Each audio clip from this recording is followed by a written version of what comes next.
Hello, my name's Justin McClure, and I'm here today with Will Sloan. And you're listening to the Important Cinema Club. Special alert! Before we start the episode, I want to advertise the Important Cinema Club Journal, which we published officially last week. On the last podcast, we talked about how we wanted to put a challenge out to Important Cinema Club Nation. Let's get us as the #1 movie book on Amazon. And we were kind of joking, right? Yep. We didn't think it would happen. Well, bam! Important Cinema Club Nation united, and we were the #1 book For a brief moment. in movies on Amazon. So thank you for rocketing us to success, and I think the next step is to get us on top of the New York Times bestseller list. #1. Let's do it. We can do it. As long as people go to Amazon.ca, Amazon.com, Amazon.uk, Amazon.de, Yep. Yeah. and they buy the Important Cinema Club Journal for the low price of whatever it is on the platform that you're on, because it's all different. It's $12 US, I know that. It's about $15 and change Canadian. Yeah. And you'll get it in a few days, as we've seen from a bunch of people who were nice enough to text us images of them reading copies of the journal. Classic articles about everything you could possibly want. And hey, we've actually got a launch coming up on Sunday, February 24th at the Imperial Pub in the heart of downtown Toronto. Mm-hmm. Dundas Station, if you're going by the subway. Justin and I will be hosting a soiree at which we will record a live episode of the podcast. On the Oscars. Because we are on the same day as the Oscars. Before, though, so, yes, we're getting you primed up for it. Yeah. We'll be doing a little episode talking about the history of that wonderful annual ceremony. You sarcastically talk about the Oscars all the time, and I know better than anyone that you love it. I watch it every with all year. your heart. And then Justin and I will each be doing a presentation on a facet of cinema history that fascinates us. Mm-hmm. Probably related to the journal in some way. So, folks, we want you there. Yeah, and we want you to buy a copy if you haven't, which you can do there if you live in Toronto, or to go to Amazon and get it, because the more copies are bought, the more me and Will will be like, maybe we should make another one if the audience demands it. And remember, folks, all proceeds go to Jeff Bezos, who will use the money to greenlight Wonder Wheel 2. Wonder Wheel 2? And that's something else that we really want. Whoa, new news. Woody Allen is suing Amazon for canceling his contract. Uh-oh, well, I guess you have to buy our publication so that Jeff Bezos can fund his lawsuit against Woody Allen. How much is Woody Allen suing him for again? $68 million. Oh my god. Hope he gets every penny. All right. So, back to our regular scheduled programming. Today we're doing an episode on Joseph H. Lewis. Who is Joseph H. Lewis? Folks, we're back on Poverty Row. Yeah! You may remember the mascot of the Important Cinema Club podcast, Edgar G. Ulmer, the famous director who fucked up his career and spent his whole career working on the lowest studios at Hollywood, the studios that made B movies, trying to turn Z-grade movies. sow's ears into silk purses. Well, we have another director in that mold, Joseph H. Lewis, who started at PRC and Monogram, two of the worst studios in Hollywood, and eventually made his way up to, Columbia, some studios. He worked for MGM for a while. Yeah, and he made sort of B-level studios there. But like Ulmer, he was somebody with a consistent visual identity in his cinema. And I think probably... he's better than Ulmer. A better batting average. This week I sent a text to Will that said, Joseph H. Lewis's films are the movies we always hope to see when we watch an Edgar G. Ulmer film. And I had to sadly agree. And Joseph H. Lewis is most famous for Gun Crazy. That's the one that everybody knows him for. The first time I saw a Joseph H. Lewis movie, it was the 1941 Bela Lugosi horror film, The Invisible Ghost. One of the rare horror films that he made. I saw it as a teenager. It was one of Lewis's earliest films. Didn't know anything about Lewis, but what I did notice that it had a lot of scenes that were shot from the perspective of inside a fireplace, and you would see the flame in front of the camera while the characters past the frame were talking. And I thought, wow, that's a weird shot. And then I read that it was by this director who the French loved, and it was because of shots like that scene in the fireplace. So Joseph H. Lewis got his start as an editor. He worked at Republic for a while. He ended up directing a bunch of Westerns, like those kind of churn them out in 6 days, starring, I don't even know their names, but Western stars that nobody now would... Like Randolph Scott types? Yeah, I would say Z-grade Randolph Scott types. Yeah. And then what's amazing about his story is that he directed those Westerns and he ended up without a job, waiting for phone calls, and he would get them and they'd be like, oh, we'll have a job for you on Monday. Then they wouldn't call on Monday. He actually went up to a studio boss and said, I need a job. And the studio boss went, listen, we don't have any directing work for you. I'm sorry. And he's like, I will do anything. Just give me anything. What do you have? He's like, well, we have an assistant in the film lab. He's like, I'll take it. Which answers one of those questions that I always have when you look at a directed filmography. How did they pay the bills? And Joseph H. Lewis is very honest in all the interviews that he does, which is that, like, he worked at a wire factory at night. He worked in the film lab for a few months where people had a story that he was looking for stock shots for a film that he directed, but nope, he was just sweeping the floors until eventually the phone rang again. And how did he get his jobs at Monogram and PRC? He was at an athletic club, and he said that it was like the last week he could be there because he had no money to pay for anything. And he met a producer who said, hey, didn't you used to direct pictures? I have a company, we need Westerns made, let's get you in there. And he was like, we can only pay you $250. And Joseph H. Lewis was like, oh, that's fine. You know, I used to make $250 a week, like, back when I started, and I'm willing to start at the bottom. And he was like, no, that's $250 total for the whole movie. And he was like, what? Okay, well, I don't have any more choices, so I guess I'm starting back at the bottom where they can pay me shit. And that's what, in $1940? Yeah, I made a calculation, and it wasn't that much. It was something like $2,000 to, like, direct a film. So, folks, if there are any film producers out there who want to hire Justin to make a feature film and you pay him $250, I guarantee you he will take it. Yeah, probably. So he went back into the Western mill, just churning out these kind of, not generic pot boilers, but just the scripts were lame. And he was famous for being Wagon Wheel Joe, where anytime he had a shot that he needed to spice things up a little bit, he had like a box of wagon wheels that he carried around with him, and he would put one in the bottom of the frame to create like depth in the image. So there'd be a wagon wheel and you'd see through it at the characters, to the point that the producers were like, we hate Wagon Wheel Joe.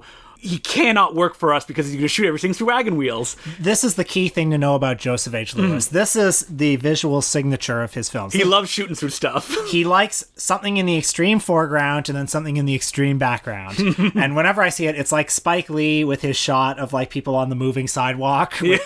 He promised them he would not shoot through wagon wheels, and a producer showed up on set one day, and it was in a bar, like a Western that he was shooting, and there was like a big kind of Wheel of Fortune, and he was shooting through the hole in the Wheel of Fortune, and the producer was like, you can't do this, and he's like, what, it's not a wagon wheel. And so, you know, we each watched one or two of his Poverty Row pictures. I watched Invisible Ghost, and I watched Pride of the Bowery, which is a Bowery Boys film.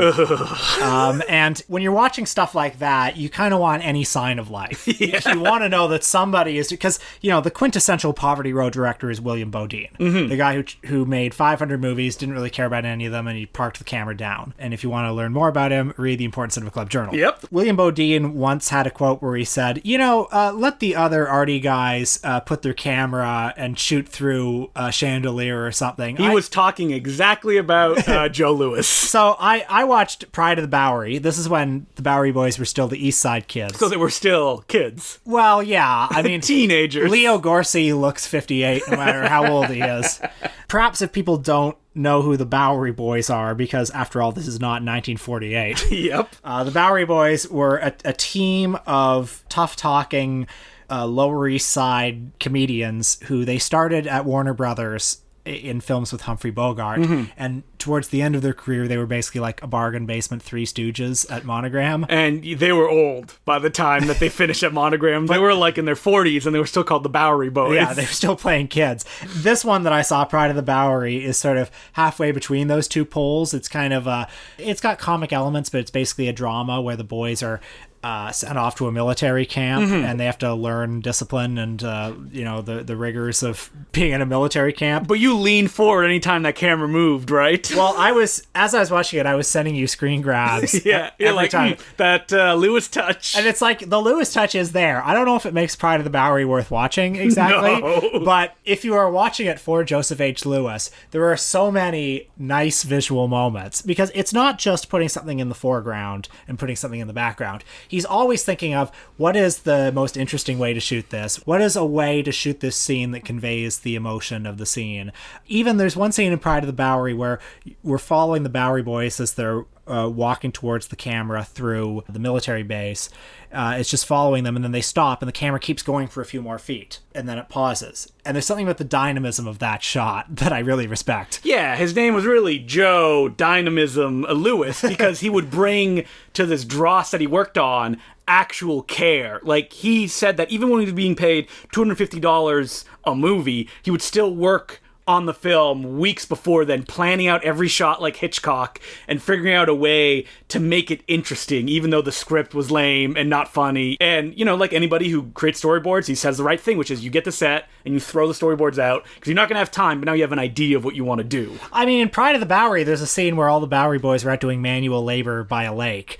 And just the way he frames it, I almost want people to watch this movie just so they could see the framing of this shot with this beautiful scenery in the background and, you know, 2 rows of Bowery boys in the foreground. Yeah. Like, it's Don't watch this movie, guys. It's like, so well composed. This is the beginning of us talking about him, so we're going to get to the good stuff because now we're going to stop at Invisible Ghost, a Bela Lugosi picture, which I watched and is most famous for the film where Bela Lugosi throws his coat on his victim's head and then kind of strangles them by walking towards the camera. Now, it's been a while since I've seen The Invisible Ghost, but I believe it is Bela Lugosi is a rich guy whose wife has died, and every night he thinks he sees her ghost, and that sends him into a murderous rampage. That's right. And what's fun about the movie is that Bela Lugosi plays a nice guy in the film who only turns into a murderer when he sees his wife, who gets up and looks through the window every night, which drives him into an insane rage. It also has perhaps the only respectful depiction of a black character in any movie from before 1970. That's right. While he is their servant, he is not... He's not Mantan Moreland. Exactly,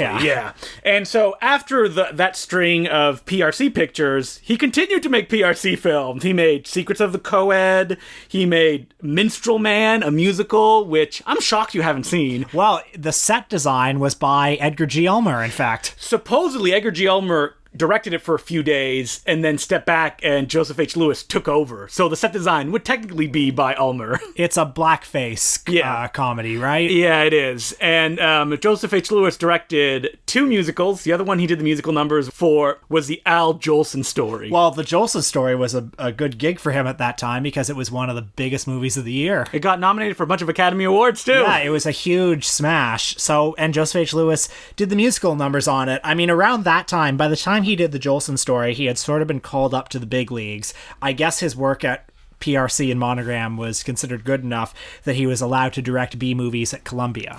Well, his first Columbia film was the big hit for him, and it's one of the films that, other than Gun Crazy, he's the most famous for, and that's My Name is Julia Ross from 1945. It's a 65-minute, all-killer, no-filler psychological thriller. It's wow, that's a lot of rhyme. It's about a young woman who has fallen on hard economic times who interviews for a job being a live-in secretary for an old widow.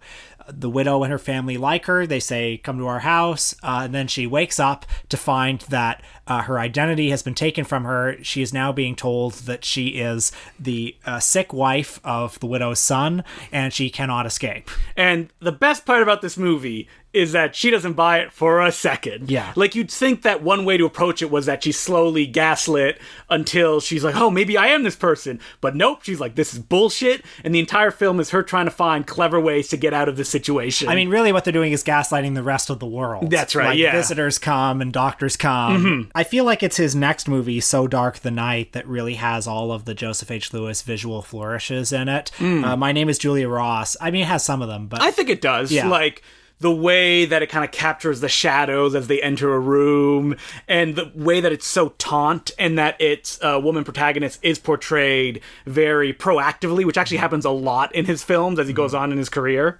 And this is the film as well that the story goes that Harry Cohn, the terrible man who was the producer at Columbia at the time, was supposed to watch some dailies of the A pictures, and they didn't have them ready, and he went, all right, show me the B picture dailies instead, while Julia Ross was shooting, and he saw some dailies of it, and he went, my God, who directed this? This is amazing. And when Lewis went over his allotted days of shooting, I think he did 18 days of shooting instead of 12, which is still a hilariously small amount of time. Harry Cohn went, oh, that's fine. Let him shoot because he's delivering a great picture. Yeah, it's a 65-minute movie that has like the lushness and the quality of an A picture. And like you mentioned, So Dark the Night, that was the one that kind of Lewis's style is all over it. Now, he's a director that until the end of his career took great joy in using as little as possible to imply setting and mood. I mean, So Dark the Night is famous for, there's a French village in the movie, and the way that Lewis went about it is that there was a bombed out set that they had used on a war picture, and he figured out the exact angles that he wanted to use. So he just built backdrops. At one point, someone's looking out a window, and the way that he did it was that he showed the reflection of the cars moving to make it look like there's a city behind them. And he just loved this. He loved going in and like, oh, just put some black over there, some fog here, a street light, and then we got our setting. I mean, jumping ahead a little bit, this reminds me of one of his most popular movies, which is his 1955 noir film, The Big Combo, where, you know, it's regarded as a very gritty and sadistic and brutal noir. There's something in the visual identity that he gives that film that makes it more unsettling because, you know, he uses a lot of heavy shadow and darkness. Yeah, he's got John Alton as a cinematographer, the top noir cinematographer. And, you know, obviously shadows and darkness are not unusual in a noir film, but I don't think you ever get a very strong sense of what is the geography of this city or even any of the buildings that they're in. And darkness is always something that like unpleasant people and things emerge from, like that scene, I think, at the docks towards the end. Yeah, where it's supposed to take place on the docks and all they really have is like the back of a building that 2-car headlights shine and everything else is covered in fog. There are many scenes that take place in dark rooms. They're just lit by one light. And the light is sometimes too bright as well, so it creates kind of like a halo effect around everything that's happening, giving it a sense of unreality. So in The Big Combo, the noir world is a world where you're never quite sure where you are. Something can jump out and kill you and hurt you at any time. And there's this guy, Richard Conte, the mob boss, who he is totally comfortable here because he's a creature of the sewer. He runs this dark, noirish place. If you're going up against him, you're in this world without a flashlight, but he knows where everything is. But at the same time, the hero, played by Cornel Wilde, is bad in his own way because he's so obsessed with taking Richard Conte down that everything in his past just gets bulldozed and destroyed and killed. And I think that is why The Big Combo is considered one of the best noirs ever, is because it does have that duality that all the best noirs do, which is like, all right, who's the good guy and who's the bad guy? Or are they both bad guys in this expressionist kind of place that it looks like a city, but it doesn't feel like one because it feels too big or too empty. And like you said, you don't know what can come out of the darkness at you. Yeah, and you're never in like the good spots of the city. You're always in the spots where you're not supposed to be, and it's always 3 a.m, so your vision is already impaired. Joseph H. Lewis, it's not just the visuals that made him famous. Like The Big Combo, one of the most famous scenes in it that he says was actually suggested by like a grip. There's a murder sequence where one of the characters wears an earpiece the entire film, and the baddie goes, all right, you don't need to hear yourself die. And he takes the earpiece out, which then everything goes silent. I think you hear a slight hum in the background as that character is murdered, which is like great kind of genre-defying stuff. His most famous movie, though, as we said, is Gun Crazy from 1949, which this is a noir, right? Would you call this guaranteed, a noir? Yeah. You know, the influence of this movie is all over, like the early Jean-Luc Godard movies, a lot of the new wave, Bonnie and Clyde as well, not just for the story, but for the sort of... Well, the way that it was made. Like the free and energetic style. You mentioned Gun Crazy, you mentioned one scene/shot, which is the bank robbery. You'll hear people like Martin Scorsese just talk like excitedly about this scene, which is Joseph H. Lewis had to shoot a bank robbery, and he was like, oh man, I don't know if I'm gonna have time to do all this or how do I make it dynamic. So what he ended up doing was shooting all of it from the back of a car. That starts with them on the road, they wait in front of the bank, then they struggle to find a parking spot. Yeah, that's right. And then they go rob the bank, but we stay in the car the entire time until the person comes out, things kind of go wrong, and a chase begins. And you may think, oh, wow, how could nobody think of this before? But Joseph H. Lewis doesn't just shoot from the back of a car. He rented a stretch limo, and he put the camera on greased wooden boards, so you can actually dolly in and out of the car to punctuate dramatic moments, which is like what really makes it. And like long takes are obviously cool. But what really separates this one too is the fact that it's on real streets and people are really driving, so there's that sense of danger as well. Like, supposedly you can hear someone scream, "They're robbing the bank!" And that wasn't an extra because they didn't block off the streets, even though that, according to them, they also had people on the car with boom mics to get the audio once they left the car. I would also like to direct people's attention to another famous scene of the film. Well, first I should say that the movie is about this young man who ever since he was a kid has been obsessed with guns, loves guns. Not in a violent way, though, in a way that he just loves shooting things. And he loves holding the thing in his hand, to the point where he got in trouble for robbing, like throwing a brick in the window of a store and trying to steal a gun. So he was, sent off to military school or wherever he was sent off to until he was 18. And then as an 18, 19-year-old, he goes to a circus and he meets this woman. As one does. Yeah. He meets this woman, this sharpshooter, who is the only person around who is almost as good a shooter as him. And he challenges her to a duel. Who can do the best sharpshooting? And they each put matches on their heads. And what a great scene. So good.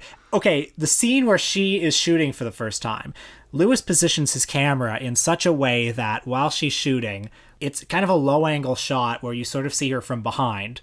What is the most prominent thing on her body that is at the center of the frame that we're looking at? It's her backside. She's firing the gun. You see her backside, you see her smiling, and then it keeps cutting back to him in the audience.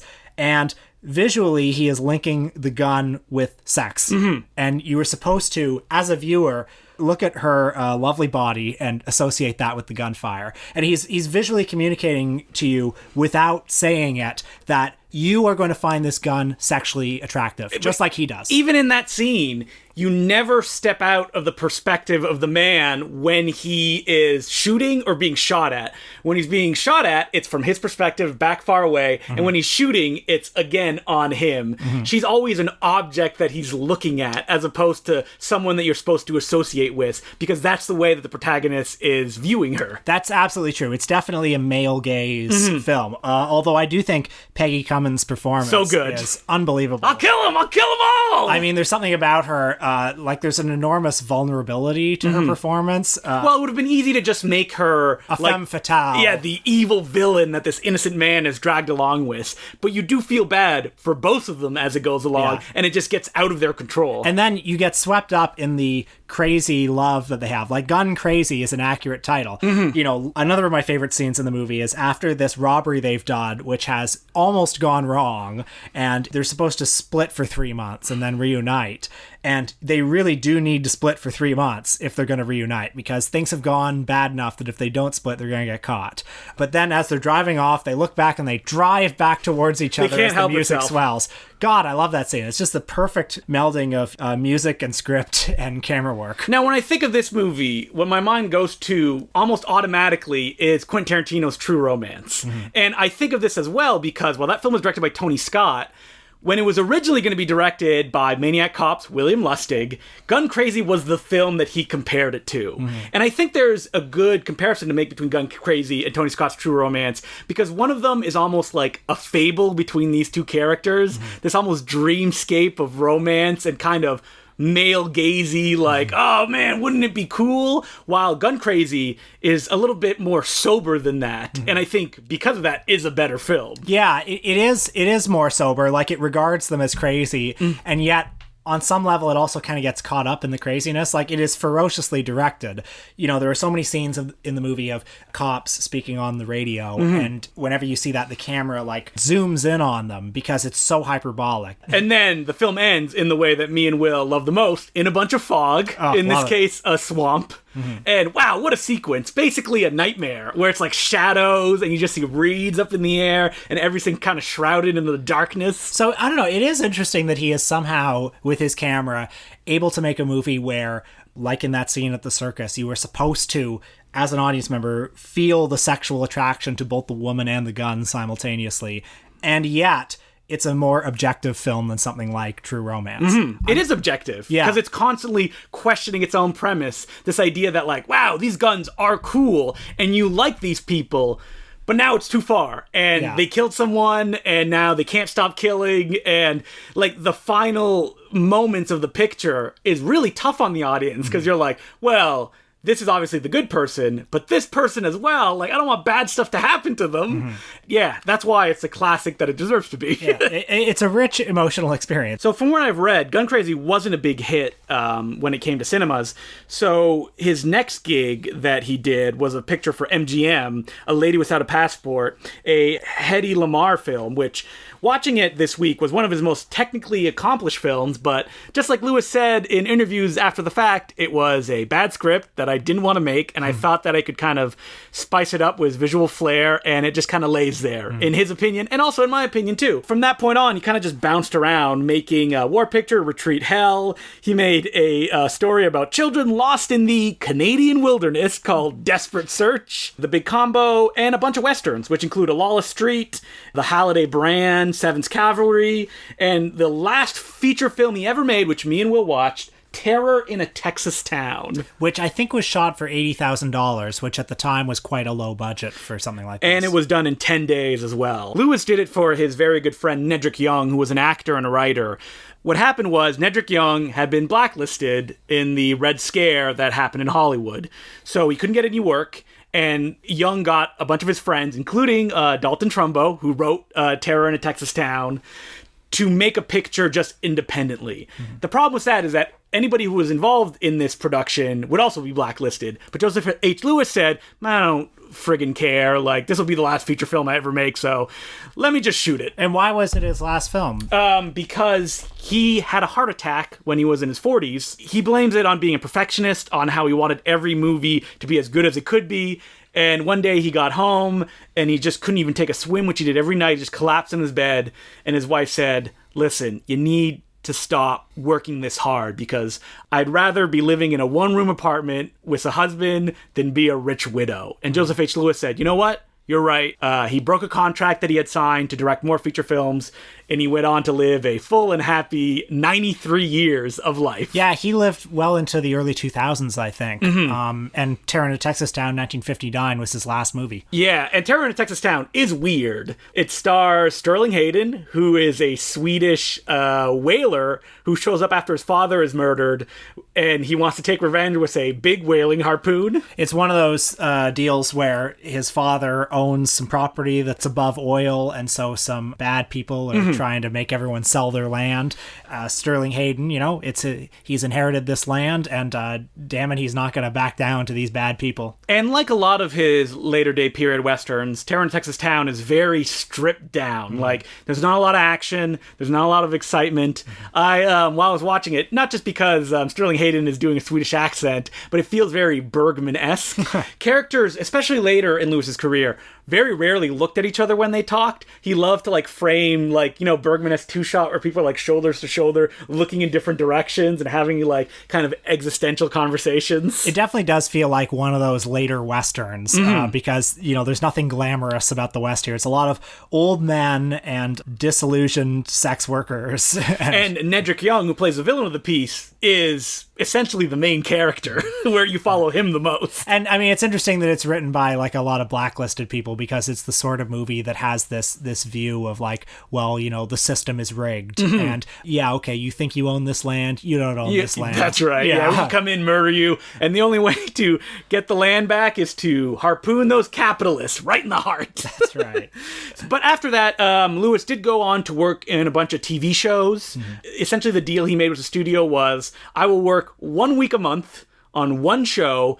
You give me the scripts that you're about to shoot, and I get to pick which ones I want to make. And he did that for a number of years, working on shows like The Rifleman, and he directed one episode of Bonanza, which he said was the worst experience of his life. And his best TV shows are mini movies. There's one that I watched, And the Devil Make Five, an episode of The Rifleman, which is all about Chuck Connors, the titular rifleman, wakes up in his sleeping bag with a rattlesnake in it. So the other three characters have to figure out a way to get the rattlesnake off Chuck Connors, who cannot talk, cannot move, because if he does, he could be bit and he could die. And so it's just a tense 21-minute little suspense piece that Alfred Hitchcock did the same kind of idea a few years earlier in an episode of Alfred Hitchcock Presents that he directed, Joseph Lewis did it better. So I recommend checking that one out. It's actually on YouTube. Well, I didn't know much about Joseph H. Lewis before this week. I'd seen Gun Crazy, The Invisible Ghost, and this was an exciting week because it just shows that there's always something to discover. I look at this vast Joseph H. Lewis filmography, and I know that all these movies are going to have at least something. Yeah. So, I mean, Pride of the Bowery, a lot of nice shots. I checked out his anime Wong film, Bombs Over Burma, which is very dull. But what's interesting about it is that it starts with like 4 minutes of Mandarin, where the characters who are Chinese are actually speaking their own language, which was a rarity for a time like that. And then it slowly kind of transitions into English in the way that The Hunt for Red October does. So, Joseph H. Lewis. Definitely check out like Gun Crazy, big combo. And, there's Arrow Video is putting out a new Blu-ray of My Name is Julia Ross this month. And they're also putting out So Dark the Night as well. I mean, I checked out The Swordsman, which is one of his rare color films, which the story goes that he was given a script and he said, another Western, could I make it swords instead of guns? And they went, sure. So it's like this swashbuckling filled with his long shots and his shooting through objects. And looking at Letterboxd, it had never been reviewed. Wow. So Joseph H. Lewis is definitely an auteur that, like, a lot of his work is waiting to be discovered. Justin, do we have any letters? Yes, we do. As per usual, you can send us letters at importantcinemaclubpodcast@gmail.com. The first letter is from Zanik Height, and he says, hello, Justin and Will. As a longtime listener, I first wanted to thank you for the hours of informative entertainment you two provide on a weekly basis. After finding a link to your show online, someone recommended you as two very nice Canadians talking about movies. Nah, we're bad to the bone. I've been hooked ever since downloading your John Carpenter episode. Just this week, I managed to clear an entire backlog for both the main show and Patreon episodes, and finally managed to watch Teddy Bomb and Impossible Horror in a back-to-back evening screening. Wow, thank you very much. I just want to interrupt here that the Important Cinema Club Journal actually has the diaries that I wrote while I made Teddy Bomb included as an article. And man, those journals are depressing. Watch Justin's relationship crumble. Yeah, many relationships. My hedonistic binge watching of your media was rewarded twofold in the Super Show airing online recently and your book release today. Needless to say, you have a fan for life in this humble moviegoer, and I anxiously await the delivery of my copy of the Important Cinema Club Journal. Oh, thank you. A question I have had for a while, and apologies if you addressed this already in an early episode: how do you prioritize and pick what movies you watch in your free time? Clearly, the field of choice is reduced to a director's or actor's field of work and or theme genre when recording an episode. But outside of the podcast field, how do you make your picks? I have found 2019 so far to be slow on theater pickings, and I can't justify bandwagoning to catch re-screenings of Oscar-nominated films. Yet every time I open Letterboxd on my watch list or any queue I have on a streaming service, I am overwhelmed with options, even when pared down by my own hand. And I often find myself settling on the shortest runtime I can find after burning so much time searching. Any tips or tricks on streamlining the path to a successful movie night when choices abound? Well, you're not alone. Many of us have chosen based on running time. And oftentimes I've been like, oh man, I can't wait to watch all these movies. And I make long lists. And then when I finally have a free moment, I'm like, oh, I don't want to watch any of these movies. It happens to me all the time. I guess I'll just watch, I don't know, The Invisible Ghost or something like that. I would say just watch whatever you're feeling like watching at that moment. Mm-hmm. Very simple. I actually wrote in the Important Cinema Club newsletter that went out to $10 Patreon subscribers, unrelated to this letter, an article that is like, what do I watch when I'm in a particular mood? So it'd be like, when you get home on a Friday or after a long day of work, what kind of movie do I find works best for me? So you can see that if you are a newsletter subscriber. But other than that, it's hard, man. Like every time I try to create a system where I'm like, okay, this is how I'm going to challenge myself and create balance, eventually you're like, this is so hard. Like, why can't I just watch something easy? And then it just crumbles around me, and I have to force myself not just to watch Hong Kong action cinema day in and day out. I say if you have a glimmer of a feeling that you want to challenge yourself, follow it. Do it. And you'll probably come out happier at the end of the day, because you will feel like shit if all you watch is the one thing that you like. And I'm not even joking. Like, you won't probably consciously recognize that, but you're going to be like, I don't even want to watch movies anymore, because you just, like, you activated that pleasure center too many times. Yeah, but also don't stress out about it too much. Nah, I mean, just watch what you have time to watch. And don't feel like you need to watch a bunch of stuff just to fit in with people. Because guess what? It doesn't matter. Yeah. Just watch what you like to watch. Also, I would love to hear a Patreon episode or your opinion on any of the works of the following directors: Alex Garland, Jeremy Saulnier, Lynn Ramsey, or Adam Wingard if they merit your attention. I grouped these directors together since they stand out as a collection of filmmakers that brought me greater appreciation for the art as a whole with their first 1 or 2 movies, but also who I live in fear of disappearing into the studio streaming system. And it may be too late for Wingard of New Blair Witch and Godzilla vs. King Kong fame. Keep up the excellent work, and I can't wait to see what this year has in store for the ICC lineup. Your humble listener, Zenik. Well, thank you very much for the letter, Zenik. I feel like I would like to do a Lynn Ramsey episode. It'd be easy, too. She hasn't made that many feature films. Sure. As far as the other ones, they're all pretty new. They're new. Yeah, Jeremy Saulnier I don't quite have a good handle on yet. He's only made 1 or 2. Yeah. He has actually been the cinematographer for a lot of films, which gives like another different perspective. Yeah, Jeremy Saulnier, he has Murder Party. He has Green Blue Book. Ruin. Not Green Book. Not Green Room. Green Room. Man, Jerry Saulnier's Green Book? Yeah. Love it. And he also has Hold the Dark, which came out on Netflix, which I did not like. But once he has a few more films under his belt, I would definitely like to do an episode on him. So our next letter is from Paul Konechsky, and it goes, Hey, Will and Justin, or is it Justin and Will? I just discovered your podcast, and Stop planting seeds of discontent. and I'm enjoying it immensely. So much that I purchased your new book from Amazon. It's arriving tomorrow afternoon. Being relatively new to your show, I've listened to about a dozen episodes this last week. Oh, it's too much. Too much. You'll be contaminated. For all I know, you've already been asked these questions, but just in case. How do you guys manage to retain what seems like an ungodly amount of arcane movie trivia? Implants, drugs, or do you just do a lot of prep before each podcast? Regardless, I'm in awe. I know some pretty hardcore film buffs, and I fancy myself one as well, but nobody I know can spew out facts as quickly as you guys can. You're like Tarantino's on steroids. That's because we're so buff. If there's a secret to your amazing memory skills, please share. There is no secret. We have forgotten most of the things that we have talked about. I've said this before, but did you know we did a Guy Madden episode? What did we talk on that episode? Crazy. I think I remember the things worth knowing. To be quite honest, Will is good with dates and names. I am not. But I'm pretty good with, like, who directed a film and titles of films. I will say that, like, there is no filmmaker that I can name that you haven't heard of. That's true, yeah. And I think vice versa, right? Yeah.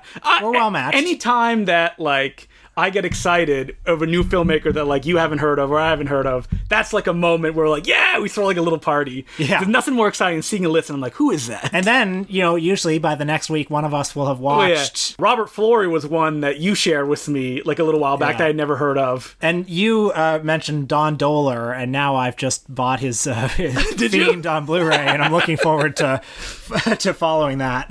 There's just one more question here. It says, have you seen the movie Film Geek from 2005? I am embarrassed by how much of myself I can see in the titular character. Hopefully I'm not quite as annoying. You guys remind me of him too, but you're definitely not as annoying. Anyway, if you've seen it, I'd love to hear your thoughts. If not, it's worth a look. I have not seen it, but I know of it. Yeah, me too. I should check it out, though, because we just watched that Cinemania documentary, and, I think we both identified quite a bit with it, so it might be right up my alley. Thank you very much for the letter, Paul, and I hope that you listen to every single episode. And Twice. We really appreciate you buying our book. Again, you can email us at importantcinemaclubpodcast if you have any questions. And for the first time on our Facebook group, after every episode is posted, I'm going to create a discussion thread on one of the movies we talked about that week. This first one is going to be on Gun Crazy, so check out the Important Cinema Club on Facebook. There'll be a big photo, and it'll be in capital letters, Movie of the Week, Gun Crazy, and just start a discussion. You can share your thoughts on it, maybe ask questions if you want to know what other people's opinions are on it, and just don't be mean and negative, because I will kick you out of the group. But I'm sure none of our listeners are like that, and they're all very calm, cool, and collected cats. It's like the island of misfit toys. That's right, yeah. They all get along.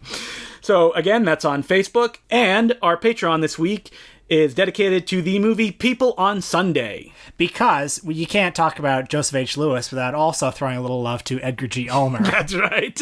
And People on Sunday is a film that has a murderer's row of German cinematic talent that were very young and just got together, cinephiles, and made this movie in 1929, 1930 in the Weimar era of Germany. And it's a neorealist kind of precursor, at the same time having expressionist touches. And this is all stuff that me and Will love, so we have a ball talking about it. You can listen to that episode by going to patreon.com/theimportantcinemaclub and becoming a member for $5, and you get a new episode every week exclusive to the Patreon stream. And for $10, you will get a newsletter in the mail every month. And next week, we're talking Miyazaki.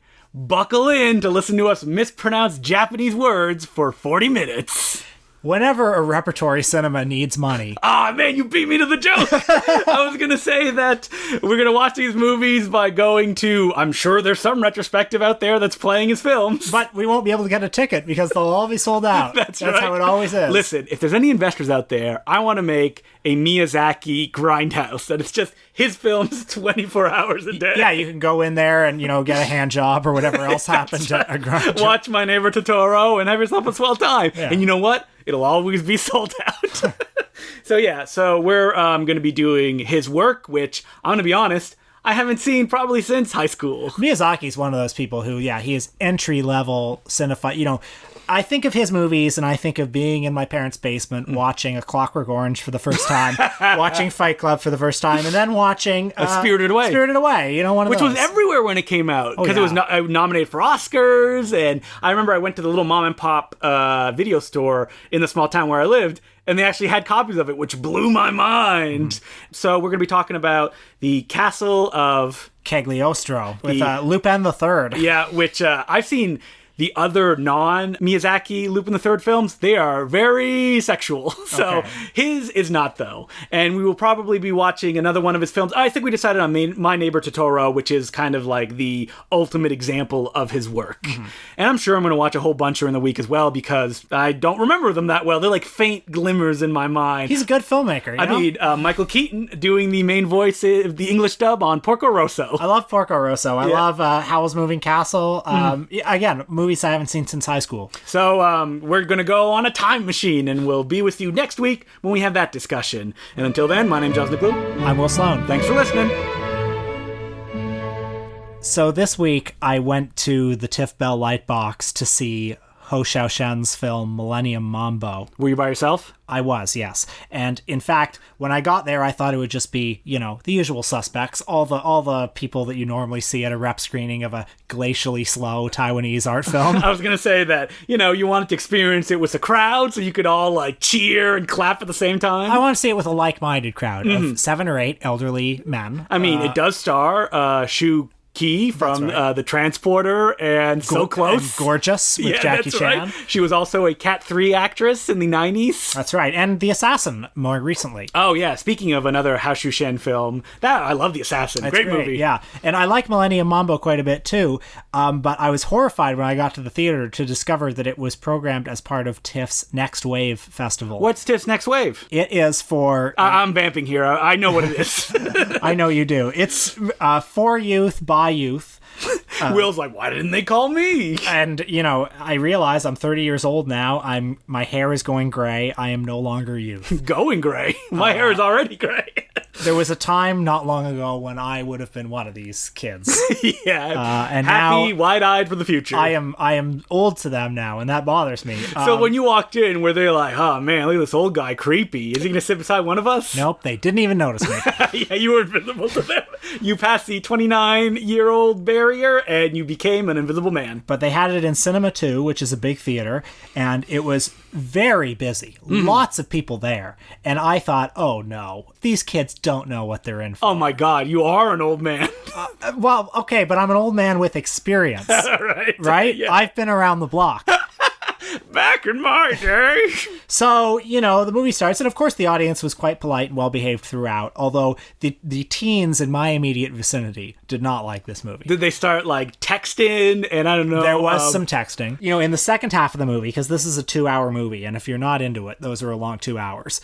The teens behind me, in the second half, every time a scene started, you could hear one of them go... they weren't at least MST3K'ing it or anything like that? No. I mean, how do you MST3K Millennium Mambo? There's not enough dialogue to bounce off of. But yeah, they were definitely not into it. And I was in this weird feeling of being like... Superior? You're like, I came here for the right reason. Not superior, because I want them to enjoy it. Yeah, you're right. And I also want them to have the right context for what it is, because on the Facebook event for this, it said, consider the blueprint for Moonlight. And I'm sorry, it is not the blueprint for Moonlight. It has no relation to Moonlight. I'm sure Barry Jenkins likes it, and he probably drew some influence from it. But in no way is the plot remotely similar. But I think that there's something noble about Next Wave programming a film that, for all intents intents and purposes, is more difficult than what you would expect from something like TIFF Next Wave. That's true. Do you think maybe they just weren't prepared for it? That they were there because it's part of the festivities and they're like, oh no. Possibly. I mean, it's a tough movie for 10 o'clock at night as well. It's a little slow. And, A little slow. But also, perhaps a lot of people at the theater liked it, and I was just surrounded by the people who didn't. I do remember, though, it brought back memories of going to see 3 times when I was in high school. I think I was in grade 10 or 11, and I went downtown to see it, and... you saw it 3 times? No. No, his movie called 3 times. Okay. It's a Ho Shou Shen film. I was like, man, I know you were such a mambo head. No. When I saw it 3 times in the theater, I had never seen anything that slow before, and I was that millennial. So I'm also looking at these people behind me with a glimmer of recognition. They're probably not millennials. You realize that, right? Like, you're a millennial. You're right. They're a millennial. No, they're not, because they're like I said you're right. I'm a millennial. They're Gen Z. Yeah. Like your memory and our ability to talk is already going in our late age. Yeah. So I definitely recognized and empathized with that feeling too, being confronted with something like this. But what I also remember is having been so appalled by 3 times, the movie stuck with me, and then I sought out Millennium Mambo as a teenager, watching it, thinking, what even is this? Like, this doesn't make sense to me that this is what a movie looks like. And now I love Ho Shou Shen. So perhaps Stockholm Syndrome. No, but there's a difference between them and you, which is that when you were a teenager and you saw this movie that you trekked to Toronto to see, and it stuck with you, you were like, it's bugging me. I want to figure it out. If I'm a teen now, I'm like, I just go on the internet and look at something else different, and I won't think about that because something else can take up my time. Yeah, that's kids sad. These days. So, I mean, hopefully they do that and they go and try to discover more stuff. And hopefully some of them liked it too. I don't know. So not a lot of walkouts. Good on TIFF's Next Wave for programming. I mean, you can't walk out of a TIFF Next Wave screening, can you? Wait, when did you see it? Because I was there when festivities were going on. Yeah, you watched Dirty Ho, which I missed, although I'm halfway through it now. It is so good. Very enjoyable. Dirty Ho is a Shaw Brothers martial arts movie. It's about a man named Ho. Yes, who is dirty because he's a con man. So I don't know what you guys are thinking. And it's Gordon Liu, who is most famous for starring in 36 Chambers of Shaolin, and another guy, I don't remember what his name is. He's credited as Yu Wang, but he's not Jimmy Wang Yu. No, he's not. And so the film is about... It's my favorite kind of setup for a Hong Kong film, which is someone pretends that they're not good at martial arts in front of somebody else. Did you get to the sequence where they're drinking tea at one point? Yeah. And that scene, what a tour de force, which is 2 characters drinking tea in a room filled with people, and they're fighting while still pretending to drink tea and to pretend to be in this situation without letting anybody know that it's happening. It's like ballet. It's incredible. Yeah, it's so good. And honestly, just look up the opening credits to Dirty Ho, and if you're not sold, then you're not going to be sold for this movie. We will never agree on anything if you're not sold on I mean, this film was directed by Lau Kar Leung, who was the greatest action choreographer and I guess essentially martial arts director to ever work ever because he is so good. And the fights in Dirty Ho, there's another scene where they're looking at art and the exact same situation plays out where they have to pretend to be looking at art as they're doing gravity defying kind of balletic action choreography that just takes my breath away. And it was amazing to see with an audience at the Lightbox because you could feel the audience laugh, not necessarily because it's a funny joke, because it's not like that, just at the amazement of what's happening on screen, that this situation can continue to play out and work and be so excellently choreographed. Just what an experience. And you can do it at home. Watch Dirty Ho, great film, and Millennium Mambo. Sounds like a double bill to me. I know I haven't done this in a while, but I'd really like to thank all of our Patreon subscribers at the moment. So, in quick succession, as I mispronounce all of your names, I'd like to thank JP McDevick, Zenik, Alex Kleiss, Glenn Stefani, Theodore Schultz, GC, Scotty Gilmer, Michael Hendra, Michael Frollo, Tim Vermeulen, Juha Matula, Samuel Sanchez, Lou S., Sinjin, Gregory, Dustin Eisman, Nathaniel Hendricks, Matt Kludge, Ted Rowland, Jeffrey Sigris, David Dean, Philip DeClue, Jesse Shira, David Fior, Albert Davis, Nate in St. Paul, Eddie Averill, Stuart Shepard, Sean Glynis, James Smith, William Walker, Xian John, Roy Bussell, Taylor, Jordan Cox, Stephanie Riopel, Nick, Anthony James Marshall, Jane Smith, Peter Gurn, CWW, Justin Haley, Miran Terzic, Todd Frazier, Anthony Saunders, Rory McCann, Even Furness, David, Joe Kickass, Andrew Bolsover, Squeeze Squibbles, Michael Carroll, Zachary Ainsley, Douglas Patterson, Nason Woodsnicky, Jason Lenker, William Maudsley, Oliver Bulmer, Ned Grade, Chase Coach, Matt H., Elias Brander, J.G. Perry, Sean Enright, Moora, Wolf Walden, The Dread Lottery, Clint Eisinger, Michael Hess, Gregory Welda, Jonathan Culp, Charles Yo, Daniel Dillon, George Mueller, Hank Okazi, Neil Broner, Chase P. Bernstein, Thomas Sikorsky, Malcolm Bohm, Rory Anderson, June Demeen, Sam Story, Ted Kelly, David Stroup, Ian Keese, Rick Kane, Geoff Jones, Brent Oliver, William Nairi Plastow, Alex P., Max Hunnam, Leslie Kyle, Kay Parrington, Mark Slutsley, Kaylin Kramer, Zach Fuller, Bennett Grace, Koshaw, Egan Christopher, Harris Frost, Callum Joe, Alex Lurd, Brad Johnson, Matthew Gadsby, Valerie, Joel McKaylee, Aaron Dawson, Tyler Plunkett, Jacob Consetta, Alan Butt, Seven, Ed Begley Jr., Alec Berg, Ralph, Daniel Bonneau, Gustav Riedel, Stephen Vag, Saul Immerman, Roy Denboer, Joe McGregor, Joe, Danny Ramone, Gabe Neville, Guy Nelson, Trey McKinley, Jan Graff, David Ibister, Turka Yulinen, Marco Balaban, Jacob Wallingford, Stuart Shivers, Alex Sinsay, Ian Dillingham, Daniel, Thomas Johnson, Kevin Senny, Emil Dirks, Emmett Krudus, Michael Spajanin, Zach H., Yoshi, Brian Burt, James Thatcher, William Buckingham, Michael Cho, Daniel Acosta, Alexander Ross, Ziad Bouassi, Lynn Kim, Amy, Jordan Christenberg, Serena Tetstone, Lucas Barwinzik, Ben Pope, Laurent Garepi, Alex Griffiths, John Semley, William Jones, Borja Perez, Dashiell Bove, Dom Simcola, Aaron Kelly, Liam James, Chris John, Gart, John Straczynski, Kay, John Paul McKenna, Jessen Fox, Etienne Grepeau, Graham, Ethan Vesby, Scott Turnbull, Jack Frayne Reed, Daryl Bartlett, Tyler Balsrope, Thomas Rostock, Terry McCarthy, Sam Murkowski, Andrew Ford, Brandon Lim, April Itmansky, David Springfield, Sam Lindgren, Rick Descartes, Tim Schofield, Jacob Peterson, Violet Luca, Jay Crosby, Zach Tennant, Cameron Maitland, Jacob Adam, Dorkshelf, Chris Berube. Thank you very much for all being Patreon subscribers. We really appreciate it, and it keeps us going. If you'd like to become a Patreon subscriber, you can do it at patreon.com/theimportantcinemaclub.